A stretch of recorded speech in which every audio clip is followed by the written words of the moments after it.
It's time for Hog Sports Live from HawgSports.com, a division of 24/7 Sports, presented by Crain Automotive. The Crain Team's got 'em. Visit them online at crainteam.com. And now with the latest breaking updates on Hog Sports, here's Trey Biddy.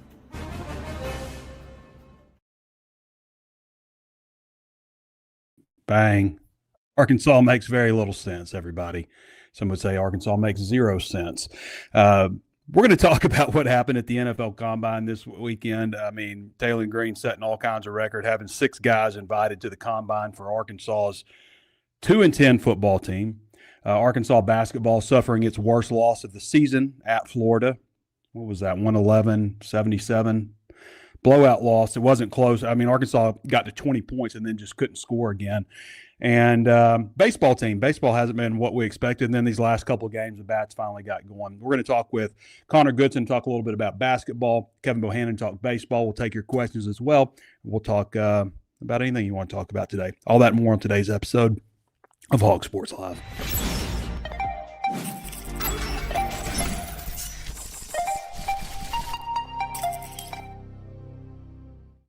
Crain Automotive Team has 16 locations across our state and is home to the Crain commitment. You'll find Ford, Chevy, Buick, GMC, Hyundai, Kia, Volkswagen, and access to thousands of pre-owned vehicles. Vehicles for every lifestyle and every budget. Even if you're not in the market for a vehicle, the Crain Team Service Centers offer the latest in vehicle diagnostic technology and certified technicians to take care of your vehicle, get you back on the road. Check them out at crainteam.com. Hog Sports Live is driven by the Crain Automotive Team. Whew.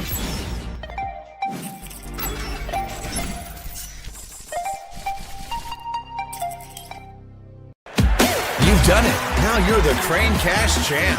You just won big with the Crain Team. Go ahead, soak it up. How could you not feel like a winner? You dominated with our low price guarantee, and you got way more for your trade. Plus, with statewide delivery on thousands of vehicles from 16 locations, and the fact that we'll beat any other dealer's price, we make our Kansans feel like champions every day. That's winning. That's the Crain Team. Visit crainteam.com. So here's what's going on. Right before the show started, my wife bought some beans in Tucson and brought them back, and she'd cooked them a while back. They're really good. And so I asked her to make them again. So she's gone today, and those beans are in the oven. And I go to check on them a second ago, and she told me to keep an eye on them. I go to check on them, and all the liquid is gone. So I go to add some more broth, add the broth. It's in a Dutch oven in the oven. The oven's going at 325. They cook for like 6 hours. And my dumb ass, after I do that, I go to pick up that lid on the Dutch oven. I mean, right before the show started. And my hand is on fire right now. I dropped the lid to the Dutch oven on the floor. I thought I was going to probably, I don't know if you can crack those things or not. But anyway, that's what just happened. Sprayed a little 911 spray. It burns like hell. So a little scattered to start the show right now. But the show goes on. Arkansas basketball again losing 111 to 77. It was kind of crazy because there were like so many people having watch parties and stuff. I know one group of my friends, they had a bonfire going, they had a TV outside. Another group just getting over at a guy's house. We watched it over at a friend's house, so on and so forth. Everybody's having these big watch parties, a lot of excitement for this game. And, man, they just really laid an egg. The line, I think, ended up being like 10.5 or so. And I had a lot of people saying, like, they expected Arkansas to go down there and get beat because it's hard for them to win in the O-Dome. They haven't done it in a while. And Florida's very good, but I don't know that anybody expected 30-plus points and Darius Acuff to be, minus 32. Has he ever been minus 32 in his life? Arkansas's got to get healthier. They got to get Acuff healthier. But we'll talk a little bit more about that in detail with Connor Goodson when he comes on the show. I wanted to also, just while I've got you here before we get to those guys, Arkansas had 6 players invited to the NFL Combine, okay? Usually there have been teams that have been a lot better than this last team that did not have near that many. They would have 2 guys, 3 guys invited to the NFL Combine. And some of the guys had really standout performances. The players invited were Mike Washington, who deserved to go, 1,000-yard back in the SEC.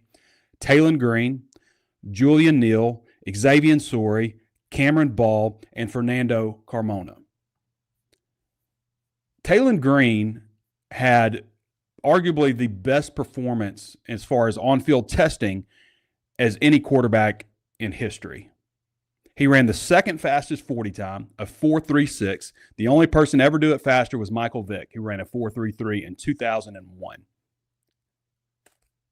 I mean, it doesn't even – I mean, we know he's a freak athlete. The fact that he ran a faster 40 time than Matt Jones was a 4.39.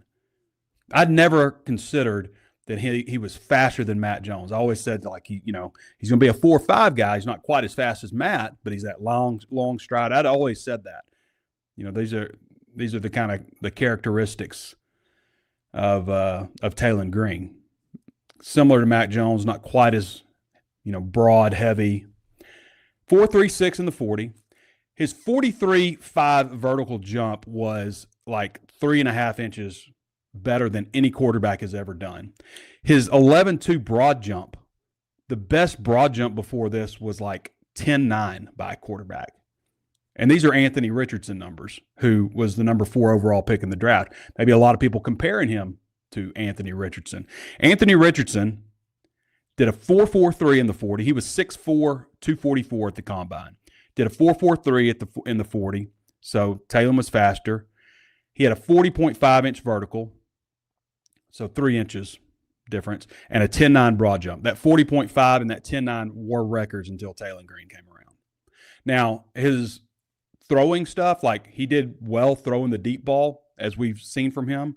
Some of the critiques would be like, just processing things as things move faster, got faster, and, some of his accuracy on the shorter stuff that we have seen. But sometimes processing everything quickly that's going on around him is something that we saw at Arkansas, some reason for some inexplicable throws. Obviously, ball security has been a big issue with Taylen Green throughout his career.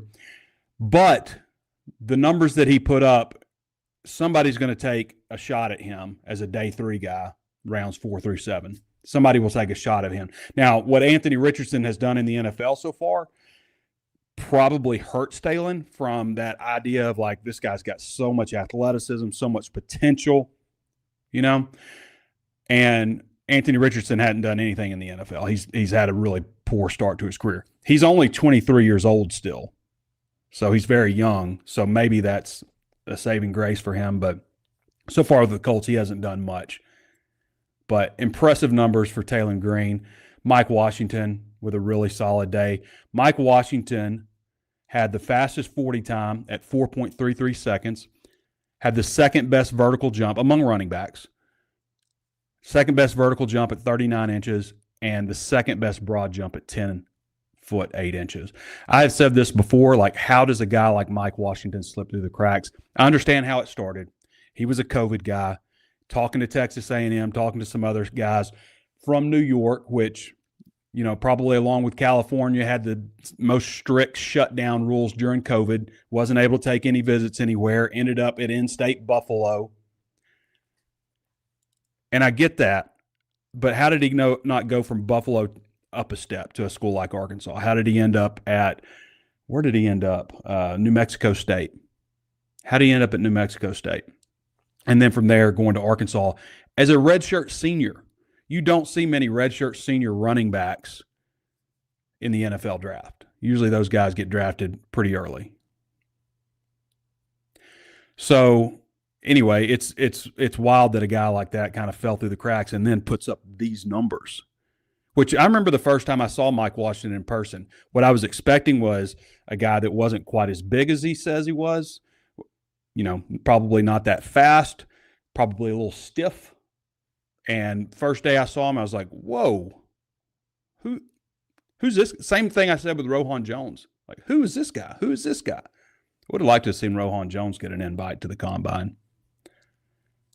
Mike Washington was 6'1", 223 at the combine and put up those numbers. Taylen Green was like 6'5" and 7/8 and 227 pounds.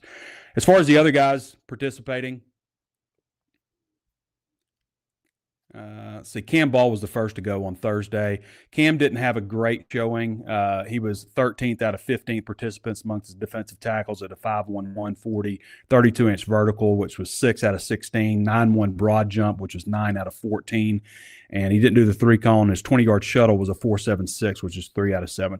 Not horrendous numbers, just not at the top on everything. But Cam Ball's got a shot. Xavier Sori, 6'2", 228, also participated on Thursday. He did a 4.63. That was 12th out of 12 participants at linebacker. I always used to know, like, when Houston Nutt would bring a linebacker to camp, and, maybe combine camp numbers are a little bit different. Man, my finger's hurting. But Houston used to always, look for a 4.6. He wanted to see a 4.6 out of the linebacker recruit. And if they couldn't do that, they weren't getting an offer. You ran a 4.7, 4.8 or something, you're not getting offered. Xavier did a 4.63, which was 12 out of 12. His vertical was 37.5, 9 out of 14. His broad jump was 10 feet, 11 out of 14. His 3-cone was a 7-second, that was 4 out of 10. And his 20-yard shuttle was a 4.42, that was 9 out of 10. So testing numbers-wise, didn't have a great showing at the combine. Julian Neal, 6'1", 203. 40-yard dash was 4.49. That was 14th, tied for 14th out of 20. Vertical jump was 40. That's 6 out of 23. So a good vertical, a good broad jump, 11.2. That was first among all cornerbacks. 3-cone was a 7.13, 3 out of 5. And his 20-yard shuttle was a 4.2, which was 3 out of 5. He did 16 reps in the bench press also. The other guys, I don't have bench press numbers for them. Mentioned Taylen. Fernando Carmona. Fernando did not have a great combine either. He was 5.22 in the 40-yard dash. That was 34th out of 39 offensive linemen. His vertical was 29. That was 30 out of 40. His broad jump was 8.7, 36 out of 40. His 3-cone was a 7.5, 3 out of 14. So his 3-cone was pretty good. Only 14 participants in that. And his 20-yard shuttle was 4.75, 8 out of 12. So those are your numbers for the NFL Combine. Hey, I want to tell you about our buddies over at Blakeman's Fine Jewelry. If you guys haven't checked out their new store in Rogers, 3202 Pinnacle Hills Parkway, Rogers, Arkansas, 72758. It's the official jeweler of the Arkansas Razorbacks. Proud to be the official jeweler of the Razorbacks. Thrilled to support the team and be a part of the Razorback tradition, especially during those big game moments where Arkansas gets engaged. Since 1987, Blakeman's has been Northwest Arkansas's trusted destination for exceptional jewelry and personalized service. From fine diamonds to created custom pieces, the family-owned store delivers exceptional quality and craftsmanship for every occasion. Again, 3202 Pinnacle Hills Parkway, Rogers, Arkansas, 72758. You can also shop them online at blakemansfinejewelry.com, and they have delivery. All right, we're going to hop over to Connor Goodson quick. I wanted to mention this real quick, though. Choose Arkansas, the NIL Collective, the fan started NIL Collective. There's 2 going right now, obviously. There's the Link U one that's like within the University of Arkansas system, and then Choose Arkansas, which Choose Arkansas has been out there as far as marketing, get stuff out there. They've got a double your impact deal going right now. The $500,000 Choose Arkansas Match Challenge. An anonymous donor has pledged $500,000. He will match, he, she, they, who knows? Maybe it's a corporation. $500,000. They were $500,000 matching pledge. So this is through the end of March. You got through the end of March to help support and get that matching pledge. So pretty cool deal by Choose Arkansas. Okay. I want you to think about this too before we get into talk about some other discussion. I want to know what makes Razorback sports valuable in your life. This was a good question submitted, not question, just topic submitted by Alma Razorback on our forum, The Razor's Edge. And I always say, I always compare it to kids. It's not as intense as having kids, but it's the same vein. Like, you could get a divorce, you could lose touch with your best friend from high school, all those kind of things change, but your relationship with your kids never changes for most people. Not everybody, obviously, but for most people. And that's the same way with the Razorbacks. Like, you can't just I'm not going to be a Razorback fan anymore. I'm going to go be an LSU fan now. Like, it doesn't work. People have tried, I think. It doesn't work. So that's what I always kind of compare that to be. And, you know, when something special happens to them, you swell with pride. And when something bad happens, you know, they always say nobody hurts more than the players in the locker room. I don't know. I don't know. I think for some people, you can hurt just as much, if not more. So anyway, I'm curious to know, why it's valuable in your life. All right. We're going to play this video of Cal. This is from the Florida game, and then we're going to talk to Connor Goodson. Give them credit. They played great. They were more physical. We missed 15 layups in the first half. I think we missed 12. Probably shot 40% from the foul line. That certainly doesn't look like my team, the one I was coaching today, but this happens sometimes. We had some opportunities to rebound where they just beat us to a ball. It was us and them, and they got it. Yeah, 16, they had 51 rebounds overall. They out-rebounded us by 20. Come on. You're not going to win that game. You're not. I wish it would have gone faster. But I did tell some guys, you got to do some soul searching and be honest with yourself. Why did you play the way you played? You can't miss layups. We were the ones that bounced around. We were like, oh, please go in. And we had a bunch of guys try to go sideways and then come back and back and back. You can't play that way. Your head got to be down. You got to be into their body. And you got to, in the second half, we did some of it. But you're down 25. It's playing for nothing. Connor Goodson joins us on the Ozarks Go hotline. You can reach out to Ozarks Go if you're looking for fast, reliable, consistent internet service in Northwest Arkansas, parts of Oklahoma, ever expanding at 479-684-4900, or you can go to ozarksgo.net/hog, HAWG, and check them out, see if they're available in your area. And if you need to give them a call, just know you're not getting shipped out to some call center. You're going to talk to somebody local in your area who knows the area. When you ask them, are you north of the tunnel? Yeah, we're north of the tunnel. So check our friends out at Ozarks Go. I've used these guys for a number of years, and it just works consistently. And they don't jack your rate up from year 1 to year 2 like you're going to see at pretty much everybody else that I've ever used before Ozarks Go came along. Connor, how's it going? Can't complain too much, man. It's officially March. It's that time of the year. I know that Saturday didn't go how anyone expected it to or wanted it to, but it is a fun time in the year, no doubt. Yeah. Well, I mean, you're not going to beat many teams playing the way they did, getting out-rebounded. I mean, they were 13 of 24 from the free throw line. At one point, it was 6 of 16 from the free throw line. And I can remember 5 minutes into the second half, Connor, I was just like, there's only 5 minutes have been played in the second half. It was the longest game of the year, it felt like. And people took exception to my tweet saying that the SEC has an officiating problem because – let's be honest, they do. They insert themselves in situations that don't need to be inserted in. Like, it took 30 minutes to play that first 4 minutes after halftime just because there were so many reviews. They lost control of the game. And I'm not saying that cost Arkansas. It didn't. They were already on track to lose pretty handily. But, yeah, it was just a frustrating night overall. Just I think that we expected Arkansas to come out and play better and really rise to the occasion. Especially their last time out going against one of these top tier teams in a highly high profile matchup. You could consider Kentucky maybe just because of the emotion, but a team that has championship title aspirations like Florida, that's a bona fide contender. The last time you did that was against Houston back in December, and they wet the bed then, and then they wet the bed again. I think it's just kind of becoming more and more clear that this team has a ceiling, and it's probably not nearly as high as what we expected coming into the season. And that's frustrating for a number of reasons, for sure. Yeah. I mean, the front court issues were just glaring. I mean, obviously Acuff was he minus 32? Like, is that the first time in his career, probably in his life since he was a child that he's been minus 32?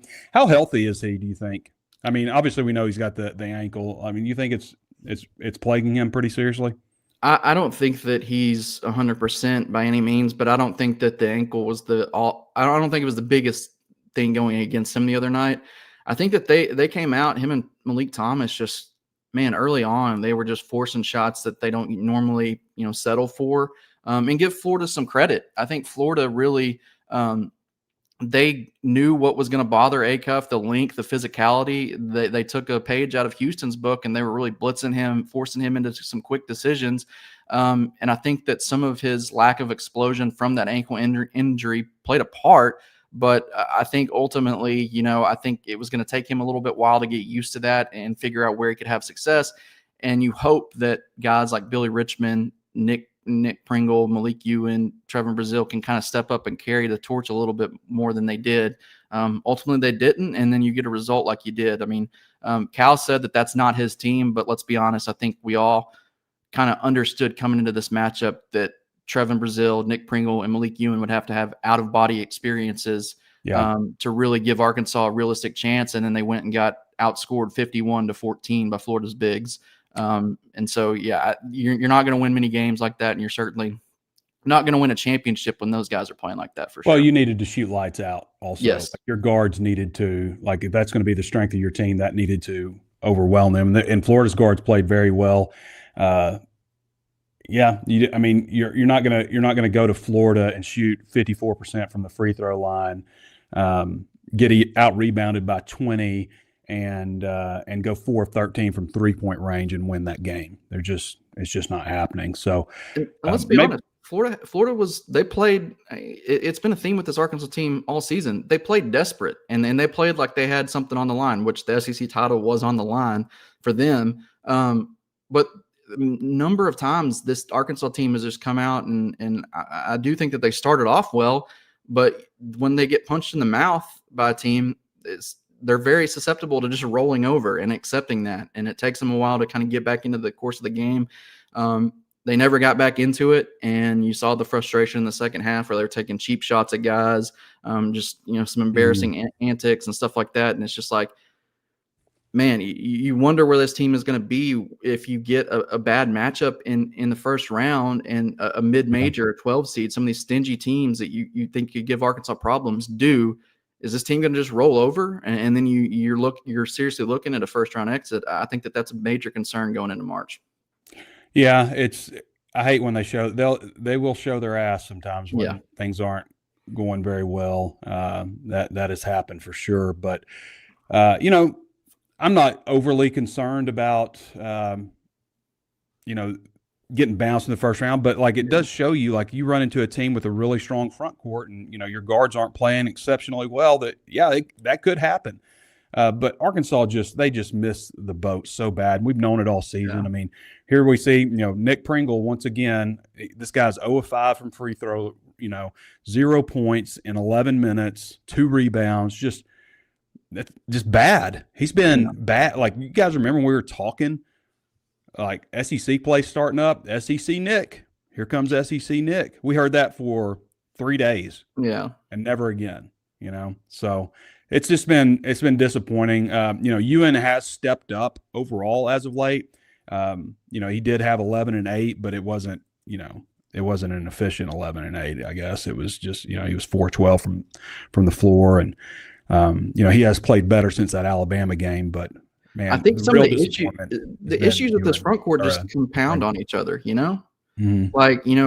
When Malik Ewan's not playing his best, but he's giving you a little bit of something. He's giving you something. 11 and 8 is not anything to scoff at. You'd probably hope that he'd take less than 12 shots to get there. But if you had an enforcer who's SEC caliber, who's playing up to his potential next to him and Nick Pringle, it kind of minimizes the impact that Ewan needs. And that when he does not bring it, which he's obviously shown that he doesn't bring it consistently, on nights that he doesn't, you have someone to lean on. Arkansas hasn't had anyone to lean on.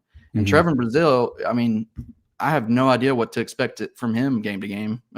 He could go out and give you 20. He could go out and give you nothing. It's just the extremes of this Arkansas team are just so on opposite ends of the spectrum. It's crazy. But I do think that writing this team off is very premature. And I think that we've seen this team when you get the guards going, when you get a pulse from your front court, this team can compete with anyone. And so I think that if they kind of reset here, get a little bit more healthy going in, they could seriously make a run. I don't want to come in here and just act like the season's over, because it's not. Man. Right. It's not. They've got Texas on Wednesday. That's a 6:00 game on ESPN2.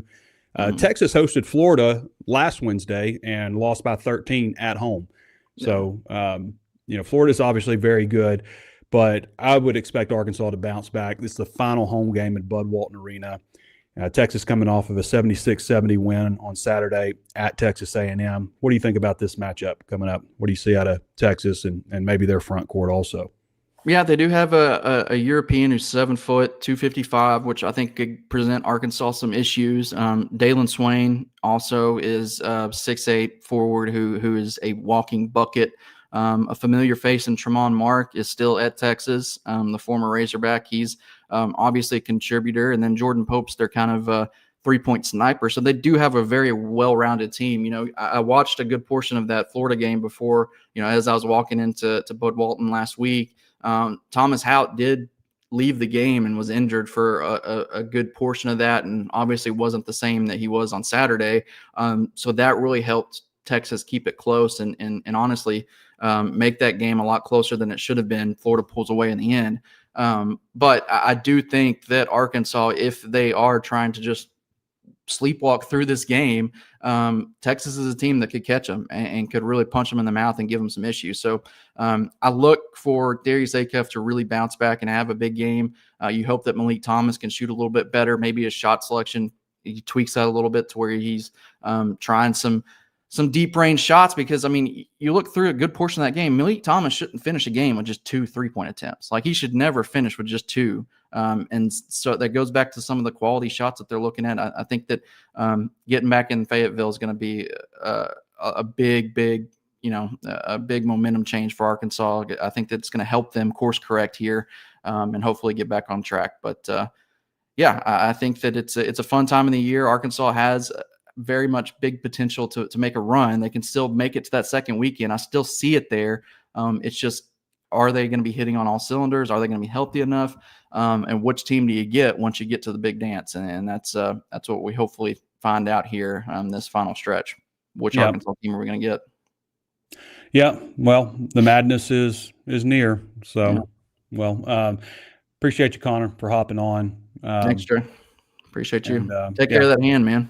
Oh my God! I mean, it's on fire right now. Like, all I can think about is my golf game. Hey, the injury woes are extending to the press box too now. I mean, nobody can get healthy now that we're in March, man. That's right. Well, appreciate you, Connor. Follow Connor at Connor Goodson on X and read all of his content at HawgSports, HawgSports.com. All right, we're going to be joined by Kevin Bohannan here shortly. Let's first check in with Dave Van Horn. This is a 50-second clip from the last game against UT Arlington. Oh, they had some really good at-bats. And, there were a lot of hard-hit balls that were caught. The wind held up. Really good offensive, weekend, when you get rid of Friday. Right now you have a chance to win the weekend series, and they went and did it. I thought Fish threw good. He didn't throw great because he's thrown great a couple of times. Today was good. He could have gone more innings. We just decided to get him out of there. We wouldn't have brought Eves in, but we already had him hot. He was coming in, and then we scored 5 runs with 2 outs. So we felt like we ought to let him go at least 1 inning. I fully expected us to win the series, even though we lost Friday. And we got it going yesterday pretty good, and obviously again today. What's up, Kevin? How you doing? Doing good, buddy. Doing good. So Arkansas, it's been an interesting start to the season. Arkansas is 9-3 currently. They lost that game to Arkansas State 12-4, came back, still couldn't get the bats going. It was a 1-0 win, though. And then you come into the weekend, and we're thinking like, okay, they're going to get things going. And they drop a 4-3 game to UT Arlington. And then something changed. 9-0 on Saturday, Arkansas. 11-1, ended in 7 innings on Sunday. Has something changed? What's changed with this team these last couple of games? The biggest thing offensively is they kept it simple, and that's the biggest thing when you talk about the foundations and the mechanics of hitting a baseball.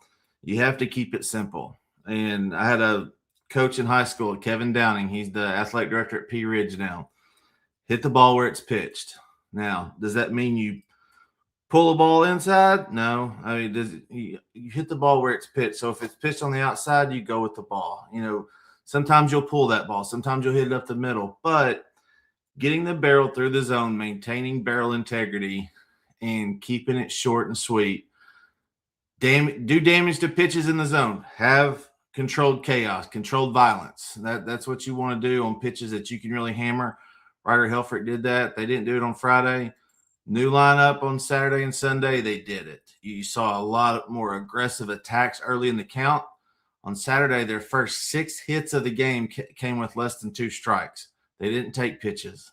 They got aggressive and they started attacking. That's the biggest difference in, getting 26 hits combined on Saturday and Sunday rather than what happened Friday and going into last Wednesday and Tuesday. Hey, I'd like to tell you about our friends over at Walker Brothers real quick. Walker Brothers brings you the finest men's clothing from around the world, carefully selected to last, fit right, and help you look your best. From game day essentials to distinguished luxury wear, from a meticulously fitted suit to the perfectly faded pair of jeans, every piece in their collection is hand-selected for enduring quality and iconic style. Experience that undeniable confidence that comes with perfecting your personal style. Visit them at 577 Millsap Road, Suite number 6 in Fayetteville, or their brand new location, 3503 South 55th Street, Suite 101 in Rogers. Got this, I'm not sure what brand this is, but I got this the other day ahead of Valentine's Day from Walker Brothers. Sometimes us bald guys that are going a little gray need a little color. So I got a little raspberry pop going. K-Bo. It does look good. The raspberry pop. You like the raspberry? I do. Is it lavender? Is it raspberry? I don't know. Yeah. But it looked good on Valentine's Day. Oh, it looks good on you. So Cam, what are we calling him? Camden. It's Camden now. Okay. Yes. Next Golden Spikes contender for the Hogs? Right now he is. He's projected to hit 30 home runs. You keep extrapolating all the home runs he's hit through. Now he's hit 6 in 12 games. So if you're on a 60-game schedule, that's 30 home runs. Now, will he keep up that pace? No. It's really hard to do. You don't see very many 30 home run seasons in college baseball anymore. Now, could he get to 20? Absolutely. I think he could. He leads the team in those home runs and RBIs now at 16. Mike Canu's got 14 and Kahil Loy's got 12. But he and Ryder Helfrich seem to have a friendly little competition going. Kozel goes yard on Sunday and Helfrich hits one right after it. So, he's playing really good. He's the hitter. He's the best hitter on the team. That's what, coming into the season, I said, I think where's he going to hit in the lineup? I think he could hit in the 2-hole, 3-hole. He's, shown that he can do just about anything. Is he a good leadoff hitter? No, the speed's not there. I think, right in that 2 to 4 slot right there, depending on if Van Horn wants to go right, left, right, or what he wants to do. But I like where he's at in the lineup right now. He's getting a chance to really get some RBIs and run that total up. He's got a chance. And there's a lot of good middle infielders out there. Rock Kalowski from UCLA obviously is the media darling right now, with projected to be the number 1 pick in MLB draft next year. But Kozel's putting up some of the best numbers in the country right now. You see any more lineup shuffling? You think they're getting settled? Depending on what they say with TJ Pompey's, eyesight, Dave Van Horn said the other day, look, he's not even close, and he hasn't been. The one game against Arkansas State, the first 8 pitches were all strikes, and he outwent 0-3 for 3 straight at bats on Tuesday. So Coach Van Horn made some changes. They put Nolan Sousa in the lineup at third base defensively, put Zach Stewart in right field, moved Kahil Loy to the DH spot. Now, obviously, they want to get Aloy some reps in right field because they need to, because that's where he projects as a professional. So Stewart can play the DH spot. I think his bat warrants it from what he's done so far. In 17 at bats, 6 hits, 3 of those have been home runs. He's slugging .882 on the season right now. That's second behind Cam Kozel's .905. So you got to get Stewart's bat in the lineup. And if Pompey doesn't hit, he's going to sit. I mean, that's the thing. So if they figure out he needs, contacts or glasses, whatever it is, and he comes back and, has the opportunity to hit, well, now you start looking at, okay, does Carson Brumball start to get it going like he did on Sunday against UT Arlington? He was 2 for 2, had his first, he had 2 doubles on the day. That was his first extra base hit as a Razorback. And he had his first RBI, and that was on a sac fly. So he's starting to hit the ball. But right now, I think the lineup moving forward is what you saw on Saturday and Sunday against the Mavericks. So only 6 pitchers, 3 relievers threw over the weekend for the second weekend in a row. Your thoughts on that? Yeah, it's tough. And you've seen in the past that Dave Van Horn has settled on a few relievers, and that's what he goes to. And it seems like late in the year, the past couple of years, going back to when TCU and beat Arkansas at Fayetteville in the Fayetteville Regional, when SEMO beat them that one year, they just didn't have enough bullpen depth. Okay. Well, now you do have the depth, but you're not getting guys enough innings. Well, there's plenty of innings to come. So, through 12 games, but back-to-back weekends, you've only used, 3 relievers each weekend. That's tough, but it's good that your starters are able to go deep into games. And your offense comes through the last 2 game 3s and run rules a team. That cuts a game down. So that's stuff you can't control, but, you got a 4-game series against Stetson coming up. You got Oral Roberts on Tuesday. So you got 5 games for the second week in a row. You'll get to see guys like James DeCramer, Peyton Lee, Parker Coole through midweek against Arkansas State because they wanted to win that game on Wednesday. So Jackson Kircher's only thrown 1 inning this year, technically. He got to go out for a second inning in that game back in Arlington, but, statistically, he's only thrown 1 inning. He needs to get on the mound more. He was out this past week with the flu like a lot of guys were. But Ethan McIlvain needs some more. I think it sets up well for the stretch run into conference play and postseason that you have fresh arms and fresh bullpen, because if you've heard me talk about the 3 things you need to succeed in Omaha, one of them is 10 guys that can go out there and get you at least 6 to 9 outs. I think they have that right now. So you've got Oral Roberts. I haven't seen anything on Bet Saracen on the line or anything, or over under anything on that. But that is on SEC Network Plus on Tuesday, March 3rd at 3 p.m. And then you've got Stetson on Friday. There's no TV for the Friday game. That's listen. That's a listen only at 6 o'clock. And then you do have television for the Saturday and Sunday games. That is on SEC Network Plus. And those are at 2 and 1. And then the Monday game as well, SEC Network Plus. And that's at noon on Monday. So 4-game series coming up this weekend. And then, of course, Oral Roberts, which Oral Roberts hasn't gotten off to a great start either. No, they lost 4 in a row recently, but they did beat Dallas Baptist this past weekend. Dallas Baptist in contention for a regional every year. They're the top 15, top 20 team. But, yeah, they're not as strong this year. They lost 2 out of 3 to Abilene Christian last week. I got a couple of kids that I've been following that I've helped to get to college that are playing for Abilene Christian, and they took it to Oral Roberts. So not the team that made it to Omaha a few years ago now, but still a team that you don't want to sleep on for sure, because they've got some guys that have come over from Northwest Arkansas and not just Northwest Arkansas, but the entire state that go to Oral Roberts and play. So should be a good 1-game series, and then I expect Arkansas to come out on fire with Stetson, because that's the last one before Mississippi State comes to Fayetteville. Yep. You got Mississippi State, a midweek game between Northern Colorado, South Carolina, UCA, Florida.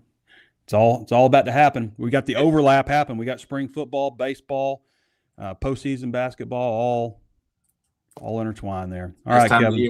Yeah, appreciate you, brother. All right, thanks, Lee. All right, everybody, follow Kevin at Cabo Baseball Guru on X. He does everything for us in terms of baseball. Does a great job. Helps with football as well, and his presence always on the Razor's Edge Forum.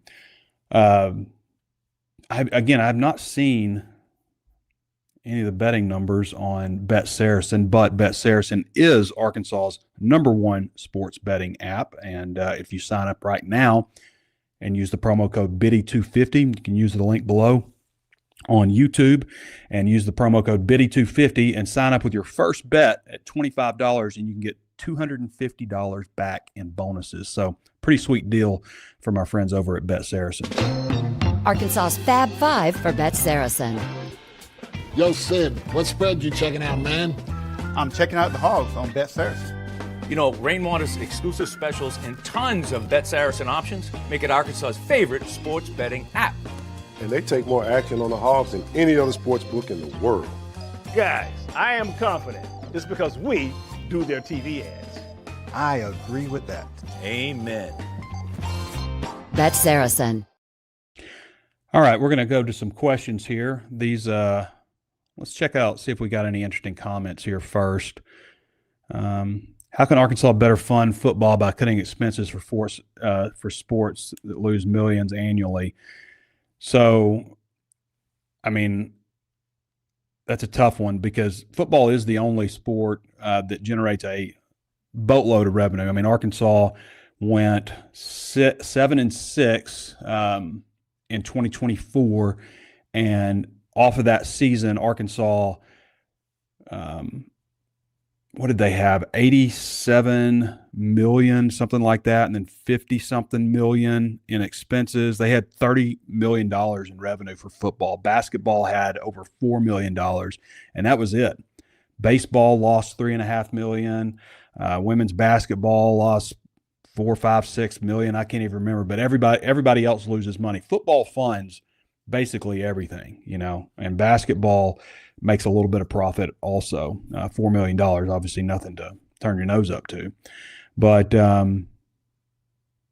yeah, cutting expenses for sports that lose millions annually, I mean, I don't know how you do that. Like, you're not going to cut sport expenses for, like, if you bring up women's basketball, track and field costs a lot of money, gym, but baseball does too. You're going to cut baseball money. I mean, there's no, like, baseball's losing basically the same amount of money as all these other sports, but people want more involved and invested in baseball, but they do care more about baseball. Razorback prices, I don't even want to talk basketball. Yeah, we need to flush that one and move on. And hopefully they, I don't know, I say learn, like, there's only so much learning you can do. Sometimes the other guy's just a lot better than you, and that's what we saw. They were so much better in the front court that it was just a buzzsaw.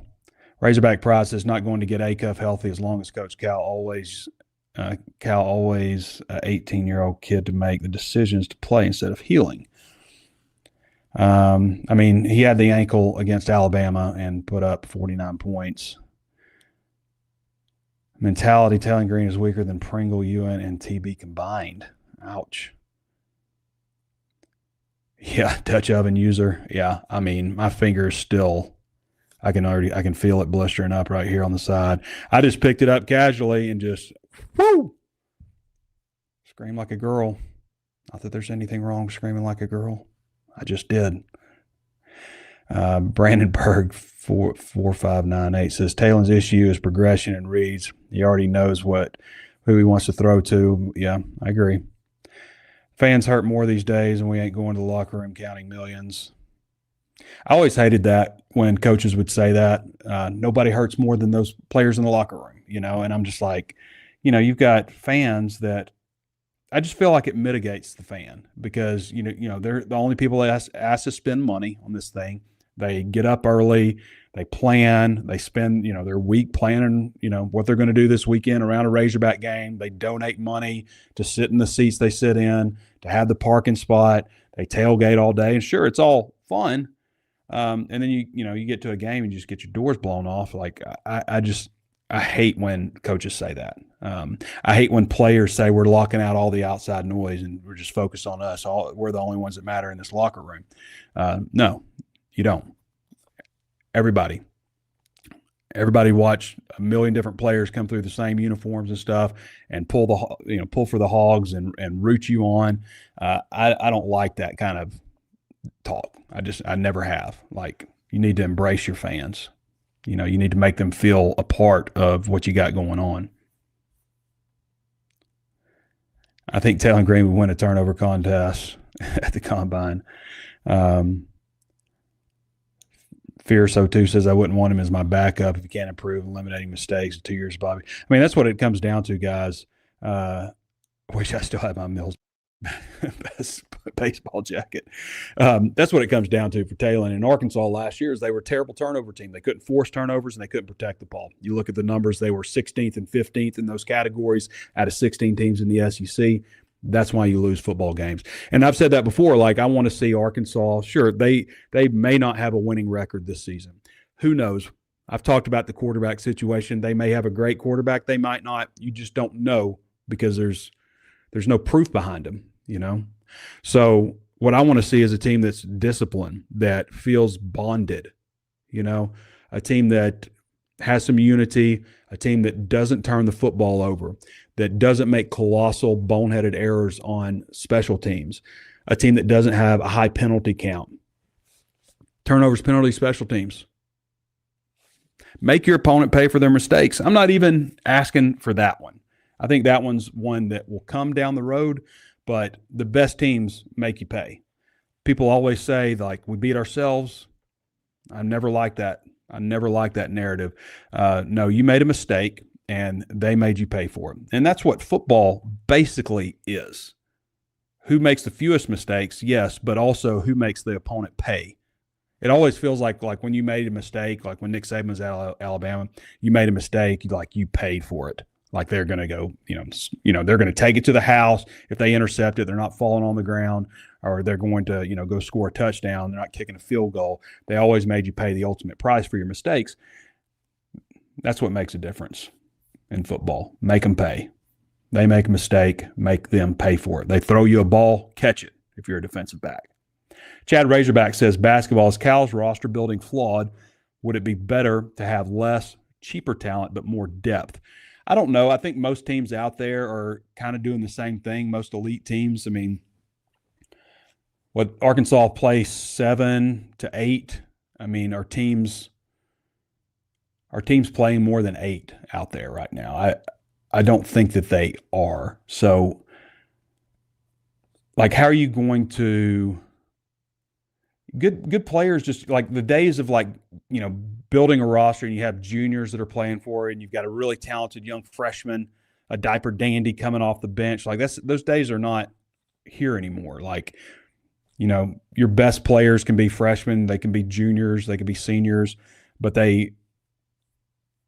good players aren't going to sit the bench. They're not going to go somewhere where they're just going to sit the bench. They're just not. So you go out and get your great 8 to 9 guys, and then from there you fill it in with guys that would technically have been walk-ons. I don't think that that's flawed. I just think that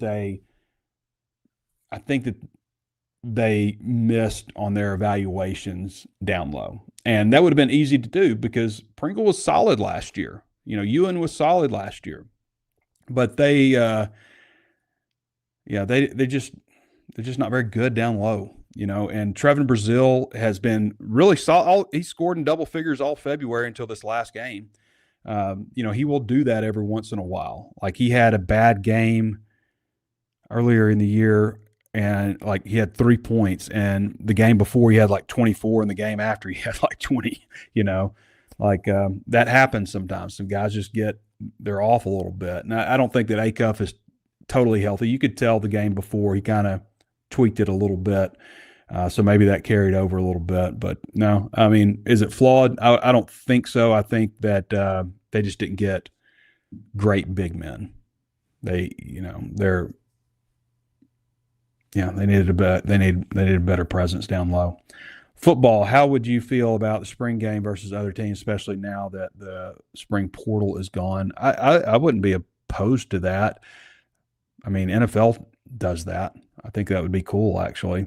Play a team from the West Coast, but where are you going to play it? Are you going to do a home and home with them? I mean, it's not going to be a cheap trip.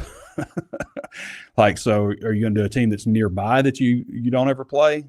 You're going to do a team that's a step below you? Pigsburg Squealer says, what are the best chicken wings in NWA? Chicken heads for me. Yeah, I've had chicken heads. It's good. The players love chicken heads. That is a very big spot for the players. Foghorns.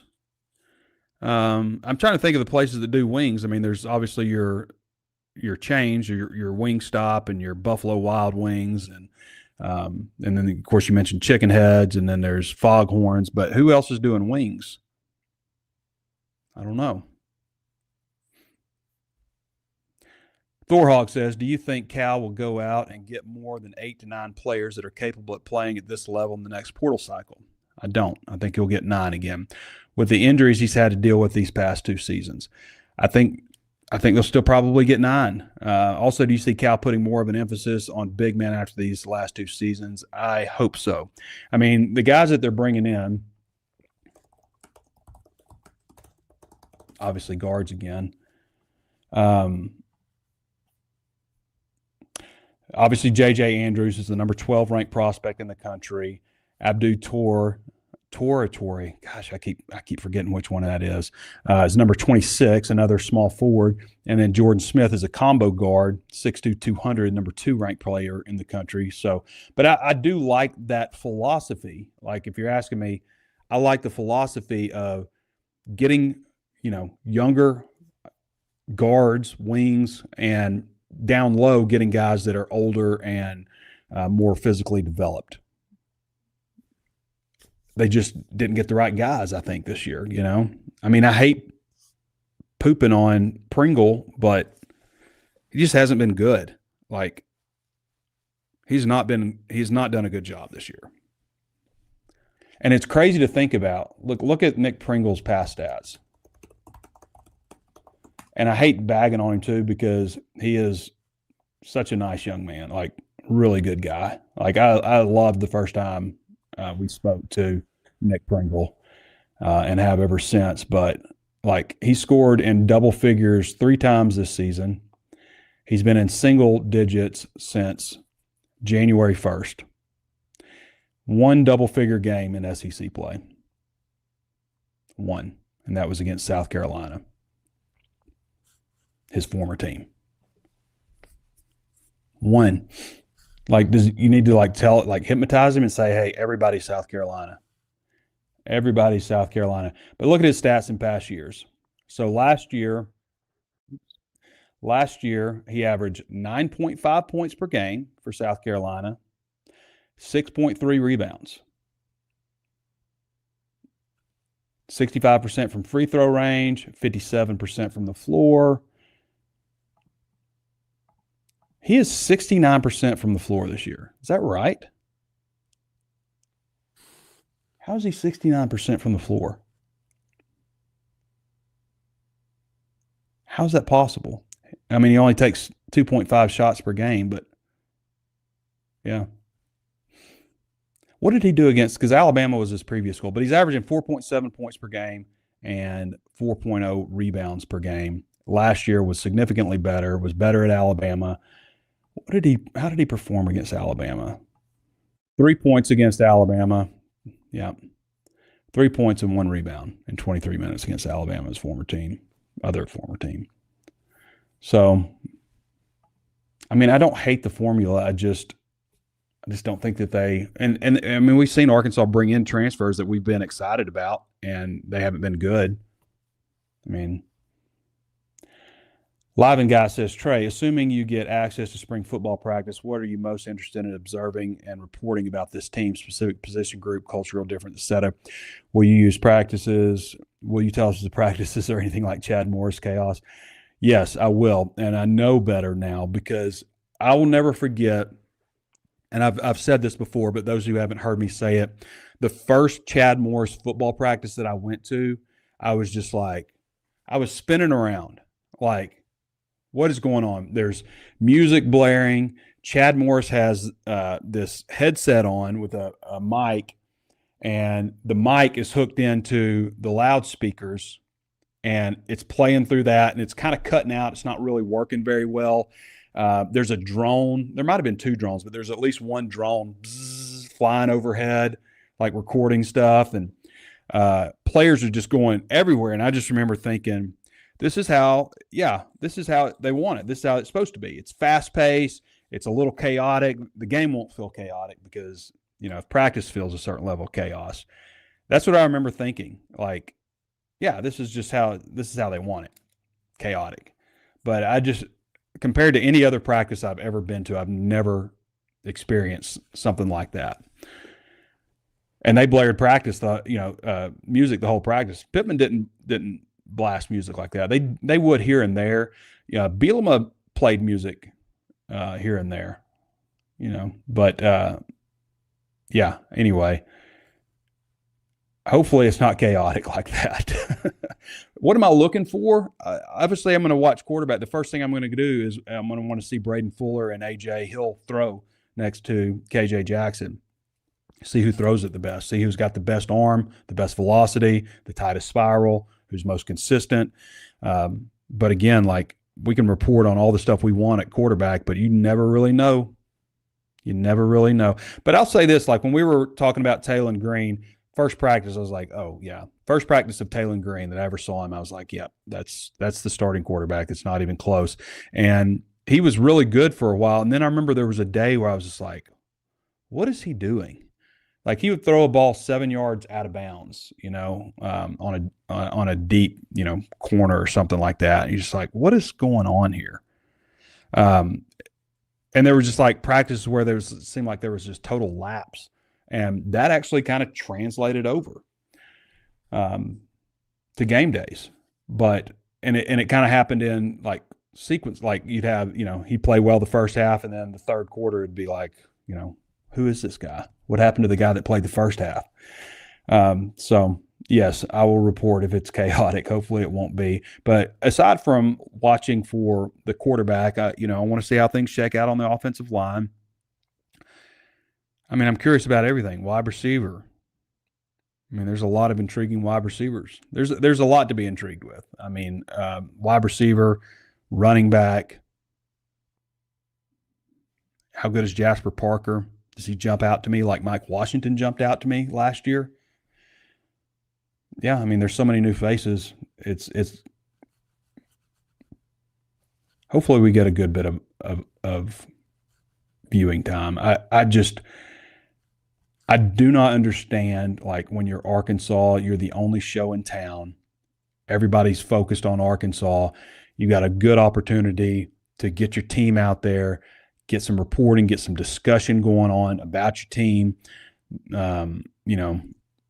Whether it's good or bad, whatever, it's about what's happening with the program, and people want to know. I would be pretty disappointed if it was just like completely shut down. I don't think that we'll get the access that we had for, the past couple of years where spring was basically entirely open. But I would be disappointed if we didn't get some real access to where we can say, hey, this guy's this is what we're seeing out of this guy. So I remember coming out that first spring practice last year and being like, Mike Washington, Rohan Jones, a couple guys to really keep your eye on. And they ended up, like, you can see that more with those players. Like, quarterback battle is different. It's hard to project, but like, you can tell pretty early with other position groups. All right, everybody. Appreciate you joining me. Hey, I want to tell you one more time about our friends over at Back Nine. Memberships are filling up very fast, very fast. I was there this weekend. It was there was a lot of people taking advantage. I saw one guy was going to play golf and was like, yeah, the driving range is down at my club. I'm going to hit some balls and we're going to go play. Like, even doing stuff like that, he's like, this is on the way. But memberships are filling up. I was there this weekend. Man, it's just such a great experience, like hanging out with your friends, playing golf, watching, watching sports on TV, watching golf. A couple of Razorbacks finished 1-2, by the way, at the PGA event this weekend also. Don't forget about that. But anyway, check them out. Back Nine Golf in Fayetteville. Several different options. You can reach out to them at 479-448-4653 or email FayettevilleAR@theback9golf.com. And check out the website. You can do a demo there. They've got 3 hitting bays, and then they've got a VIP section in the back with another hitting bay, pool table, bar, seating, all that kind of stuff. You have your fantasy football contest. You have your fantasy football contest there. Your draft. You can hold your draft there. You can have a birthday party there. You can do whatever you want. But it's a really cool facility. It's over on College Avenue, right by Ash. Check them out over there. It's a fun time. You might see me there. You probably will. All right, everybody. Thanks to Kevin Bohannan. Thanks to Connor Goodson. I'm going to go ice my hand a little bit. And this has been Trey Biddy with HawgSports.com. We'll catch you next time.